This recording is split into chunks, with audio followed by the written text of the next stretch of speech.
Good morning, everyone. It is so good to see you. Well, actually, you can see me, but I can't see you. I miss seeing you.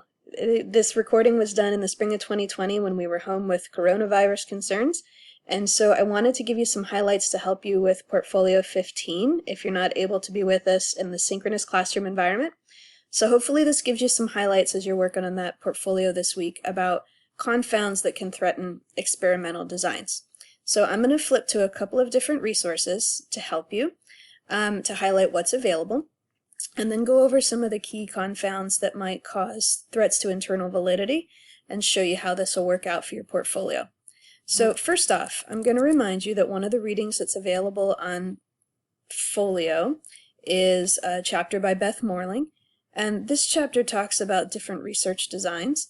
So this is a great one to look at for some of our activities that talk about the difference with post-test only designs, where you've got your people split into two groups and you only measure them at the end of the study, versus a pre-test post-test design here, where you randomly assign people to take a test, have a different treatment, and then look at their outcome,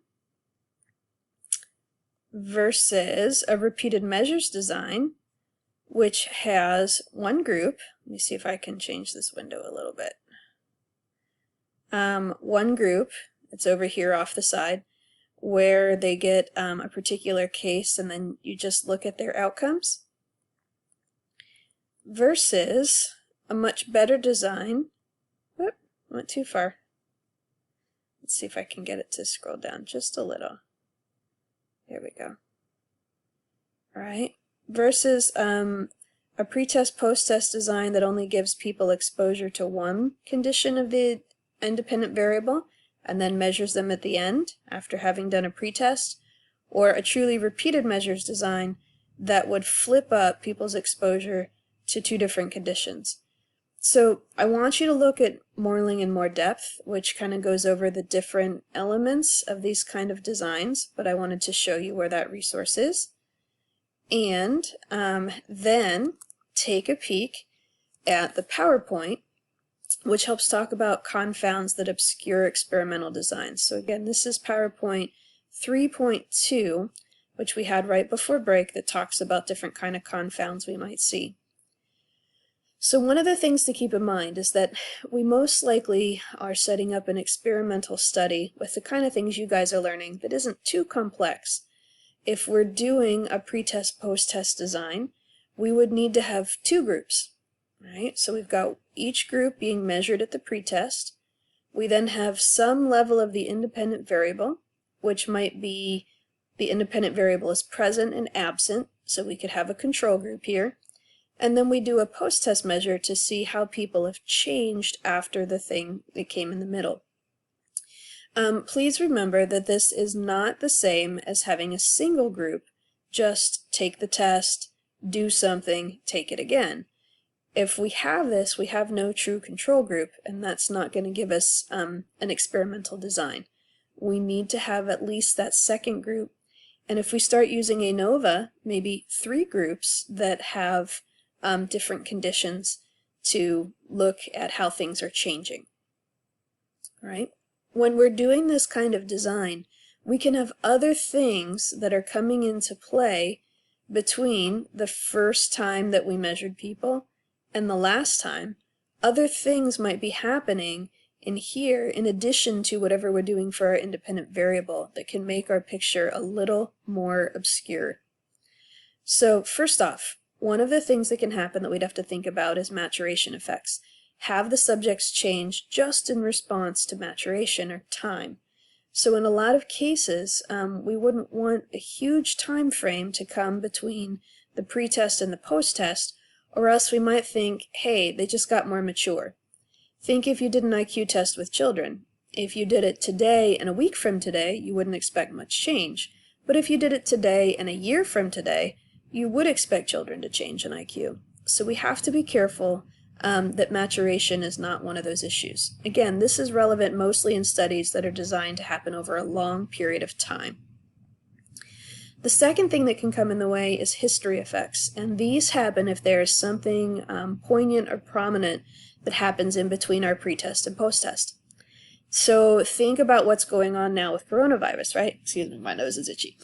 If we looked at, I shouldn't be touching my face for coronavirus. Anyway, if we had given people a measure at the beginning of the semester about their anxiety levels, and then again at the end of the semester about anxiety levels, and maybe what we were trying to study was whether they are more anxious after taking a stats class. But in the middle of what happened, something came up like corona, and we didn't account for that. Well, then if we see changes in people's anxiety, it's likely not going to be about stats class, hopefully, because hopefully you get better, not worse after the semester's over. But it might be about something going on in life. So think about big events and things that might change because of what's going on in our culture. The third thing that can happen that can cause some problems with these kind of pre-test, post-test designs is regression to the mean. And regression to the mean is not the same as regression as a statistical test that you might have learned about with correlation. With regression to the mean, what we mean, boy, there's lots of ways we can say the word mean, right? What regression to the mean indicates is that anytime we measure somebody and we get some really big extreme score, they are likely to go back closer to average the second time that we measure them. So if you think about this like you're a sports player, right? You might be pretty good at shooting foul shots, but it might be rare for you to hit 25 in a row. However, if we happen to hit that 25 first time we measured you, and then we measured you again a week later, you're likely to go back to your typical average. Maybe you usually shoot 21 out of 25 foul shots. And so we might have some kind of difference that's happening just because extreme scores don't happen all the time. Another possible problem with this kind of situation is attrition, if we're doing pre-test, post-tests, that people quit, right? They get tired of what you're doing, they schedule changes, they change their mind after the first time, and if they drop out of your study, we are more likely to miss people who had more extreme scores, or we might lose people from one condition if it was a little bit easier than our other condition. So we have to be careful about paying attention when subjects drop out and how that might affect our data. Another thing that can happen is testing effects, that people change over time just because they're participating in testing. Right? And so this can have an effect based on their preparation, how sensitive they were to what's going on, any priming or cueing that happens. Basically, once people take a test the first time, they kind of learn about the test. And then so if you give them that exact same test later, they may just be recalling or remembering what they learned from the first time, not actually having any interesting change in learning due to the treatment. So this looks again at changes in what happens with the participant as a result of engaging with your measures. Another problem that can happen is instrumentation threat, and this is when if you had systematic differences in your measure over time instead of your participants. So if you were aware that, like, if you gave people an IQ test, they might remember answers from time 1 to time 2, you decided to give them a different IQ test at the second time. However, you'd have to make pretty sure with some of that stuff we talked about in reliability and validity that your two measures are roughly equal, or else it could be differences in the measure that have changed and not differences in the person. All right, so I'm going to skip down. These are some specific examples, but for time's sake today I'm going to skip down here and looking at a couple other confounds we've talked about before that are also important in research designs. Things like observer bias. If you are measuring some kind of behavior that the rater has to rate, that whatever the observer brings to the table, their beliefs or expectations may influence what they rate or see. And so that could influence the questions they ask the participants, how they collect their data, and how the participants behave, all right? Because then they may start doing demand characteristics, which are participants' expectations. And so we have to be careful when we think about our measures whether we're introducing any kind of bias. Again, demand characteristics are the things that participants expect, that they might guess about what's going on in the study that changes their behavior. And they're going to look at all kinds of cues. If you want to pause the video and look at some specific examples, this situation suggests that participants' beliefs or behaviors may influence how they respond to your study. And we also have to consider that what they expect can influence their behavior, again, even out of their awareness. There's pretty powerful research now that suggests that placebo effects can have physiological changes in the body. So their beliefs or behaviors about what could help may actually make a real difference in what's going on for them. Now, for some reason my voice is wearing out a little bit today, but bear with me. We're going to switch to one other resource that can help you with your Portfolio 15. And this is a handout that talks about those threats that we just talked through.